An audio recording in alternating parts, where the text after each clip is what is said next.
Hello, my name is Lance, My name is Abraham Hardiman. and we're going to share a brochure that we created as a resource for educators. It's called Learning in the Adolescent Brain. This brochure format, it looks a little funny on the screen, but the brochure format, when it's folded up, is actually much easier to keep around in the classroom. And with so many digital tools that we have now, we figured something that was actual tangible that you could keep around was a bit easier than trying to do something that would be sent in an email. So let me go ahead This and switch this. resource is this resource is designed for teachers who want to better understand changing psychology in teens and how to teach in a way that maximize both emotional and academic performance, brain changes in the adolescence that affects learning, decision making, memory, emotional and cognitive regulation, structuring lessons with this mind that can make significant differences in your classroom and as a baseball coach on the field. And as an SDL teacher, and if you ever have to talk to anybody on the street that you've never met before. So let's go ahead and get started. The resources does begin with an overview of the adolescent brain, as you can see, and I've got this nice little graphic in the middle. But the outer structures are obviously the cerebral cortex, the prefrontal cortex. These are thinking and movement and decision making and what we think of as impulse control, especially for teenagers. The inner structures are the amygdala, which we think of with the big emotions, with the regulation, hippocampus for memory and recall, which when it's under stress can start to malfunction, cerebellum for coordination and balance, who remembers being a clumsy teenager because I do, brainstem was your basic motor functions, your thalamus is your sensory relay, all of your sleep, hypothalamus, your hormones and growth, which is when you have problems with your thyroid. They say your thyroid has an issue because your hormones are out of whack. Um, all of this, like we have this all laid out, including all of these different parts. We explain their functions in simple terms so that they can be easily referenced. And so that's why this is laid out the way that they are, so that it's really easy to look at it and figure out, okay, well, this kid is having this behavior. What is going on? And pinpoint it back to that. Absolutely. And about the brain, the soft tissues and billions of the neurons actually control the thought, emotion, and memory that we like to call neuroplastic. So when they going through their tantrums or whatever it we like to call it, I would like for everyone to refer back to the chart and recognize how does the brain change during the adolescence, from sympathetic pruning, never moves unused neural links, and improving efficiency, myelination, speeds the brain signals and aiding in focus. Now, some might equivalent this sometimes to disability. Some people brain move a little bit faster than their mouth. I know my, or as in my mom say, you know, he telling the truth because he think it flies out. The Uh-huh. prefrontal cortex. This is the one that I believe that teachers should also use depending on what grade level that they're teaching at. So we, as you see, we laid it out.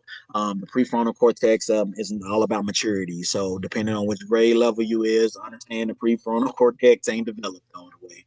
Um, and the last one is the amygdala is heightened emotions and peer sensitivity. Of course, you're going to have some more sensitive than others. Now, if you look at this chart that we also dearly, that's color coordinated, you'll understand where the frontal lobes are at in different parts of the brain. Um, you've also got the hippocampus for your memory, and that is developing through the teen years. And so the older they get, the better the memory recall gets. Cerebellum for coordination, as we've mentioned before, thalamus and hypothalamus. But some of the changes, I put a quote down there because some of the changes in the brain during this critical phase actually help support that resilience and mental health over long term. And so when difficult things happen before those changes are made, it can sometimes be really difficult for teens to overcome or healthily cope with those issues because they simply just don't have the resources in their brain yet.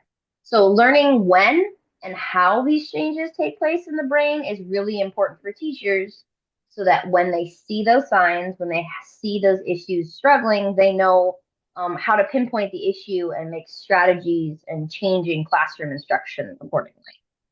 So, along with the science, we added some practical strategies and technology tools. And then we'll go over here so you can see that. Technology tools. My personal favorite, honestly, is Kahoot. That's why it's on there. I've never seen sixth graders get more competitive than when we do a Kahoot. Go Noodle for the littles. They usually really love that. And Calm is actually really useful for mindfulness when they start to get overwhelmed. And some of them think it's silly, and some of them really love the opportunity to stop having to talk to people for 5 minutes, which is great. We emphasize the purposeful use of tech and gamification supported by research. We have at the end, we'll show you resources. Specifically, one of the resources by Dechev supports the use of gamification in learning and helping how that helps rewire recall and improve their memory. And just when you link serotonin and those processors to learning, then they're more likely to recall. Right. And one of my personal favorites, just to piggyback off yours, is Kahoot. Mine's is still Fun Brain, kind of old school with it. Mhm. Reason being because I'm competitive with that, like back and so are they. With Fun Brain, I always say if someone can beat me, we'll get I don't know, extra recess time, or for when I talk high school, they get extra phone time because the There you go. phone is currency. Phone and I think soda is currency in high Oh yeah. school. So For me, it was so the gushy. yeah, so Coach Abe is able to get away with a little bit more stuff, but that's of course you get bragging rights and things like that, and I find it funny when rewards are available, you get a good lot of memory and learning because the memory does improve. And then you'll see a lot of project based strategies being done in order to beat me to prove a point. So what strategies are actually effective? We have decision making is one of the biggest issues we have when we're coming into teenagers. Because whether we like it or not, they're going to be influenced by their peers. So at the time of usually middle school through early high school, they're developing their reasoning, but their impulse control is still developing. So a strategy for emerging middle schoolers is to help role play scenarios to strengthen that critical thinking. So they always have the DARE programs, um, which is a corny example. But when you have those conversations with teenagers about like, oh, well, maybe it's not drugs, but maybe it's your buddy posting something that he shouldn't be. What would you say if you saw him posting something that he shouldn't be or sending something that he shouldn't be? Would you say something or would you be too scared to say anything? And forcing them to actually think ahead into those scenarios actually think strengthens those neural pathways and encourages them to critically think. They also have developing emotional regulation, so they're obviously more stressed and they care more about what their peers think. So incorporating mindfulness, incorporating actual breathing, not work time, and social time is important. And with memory and learning, which is the more concentrated parts of the brain that are still developing, and are specifically disrupted by that stress, using project based rather than recall. So instead of just doing, oh, here's a massive test about everything we learned, doing projects at certain points during the unit is proved to help boost the understanding and recall so that if there is an interruption in stress or something like that, then at least they're still going to remember this part and they're not going to have to worry about everything else. Absolutely. And teachers should use this crucial time to match lessons, brain, and growth. And Sorry. that way you can boost engagements, and of course have self-control, and it'll last longer. The learning will last longer and the focus will last longer because nowadays attention span is a little bit short than normal. A little bit, just a little bit. It's almost like TikTok has done something to our generation. Right. So put this down here. So we already talked about technology. I just put it back here on the back because it was a Right. little nice on the fold. Right. Um, but we had our references back here. The top two are more about the functions of the brain and what is developing and how to pinpoint issues when you see them. The and the third one is about also the actual development part of it and what goes into Yes. that. And the last one is about that gamification that I talked about earlier. And I put a quote here that I really liked that I actually heard from a fellow teacher, so I can't quite quote her because it's not from something. but it's about with the right support, teens turn this period of rapid brain growth into lasting skills and resilience, and a love of learning. And teachers who guide them with encouraging lessons and positive encouragement will help shape confident and capable learners from the future, rather than fostering that fear of challenge or that fear of something that's new. So that's pretty much our resource. And now I wanted to talk about the collaboration process. Um, so to create the resource, we mostly chatted through Halo, right? Yes. And we talked back and forth. We gave ideas for resources, and we both did a rough draft, and then we kind of Yes. split our resources and looked through them. And then Um, we brainstormed a little bit together, saying what you feel comfortable taking, what I feel comfortable taking. So that type of brainstorm collaboration. it is a combination of both of our efforts in the end. It worked well for the most part. We had some scheduling issues because we're both very schedule busy. Yes. High demand, popular people. Yeah. Um, we were able to edit and get feedback on each other's work. If we were able to do this again, I would set up more frequent check-ins if possible, and perhaps share the document in a live editable format. So, like, Right. say, like Google Docs, so we could like leave comments and things like Right. that, Right. which I think would make it a lot smoother without having to be chatting.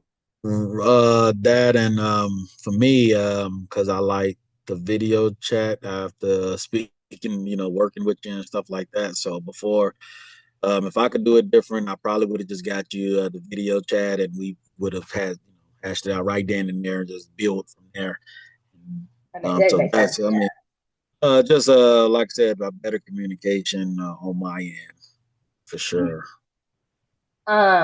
As for collaboration specifically, the type of collaboration that this project involved is similar in my experience to what it is like to have to work or get to work with other teachers Mm, in the actual school world, in a professional learning community, as they call it. When teachers share those ideas and resources, they build a shared vision and it gets to be consistent across the classrooms rather than having mixed viewpoints and maybe mixed messages. It also helps cover your weaknesses, in my and experience. to me, I feel like it also weeds out the resources that you can't use because everybody you work with, you're not going to be able to use. So this collaboration taught me as much as you think that you can do it on your own or whatever, like having that extra person made things just a lot easier. And when y'all share the same mindfulness, you want to work with that person going forward a lot more. Exactly. Even if you don't need the help, you just want it because it's just it's having that second person.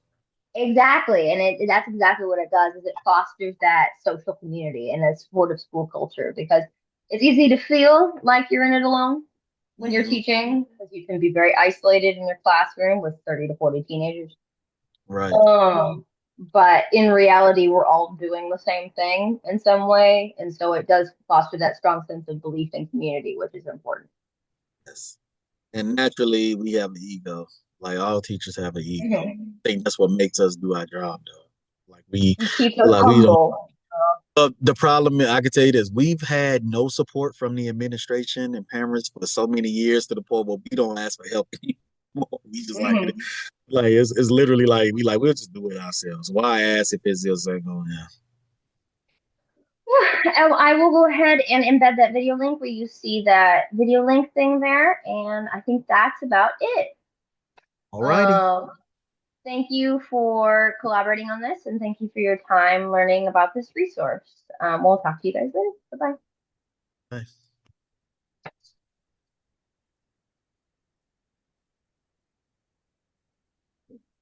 bye.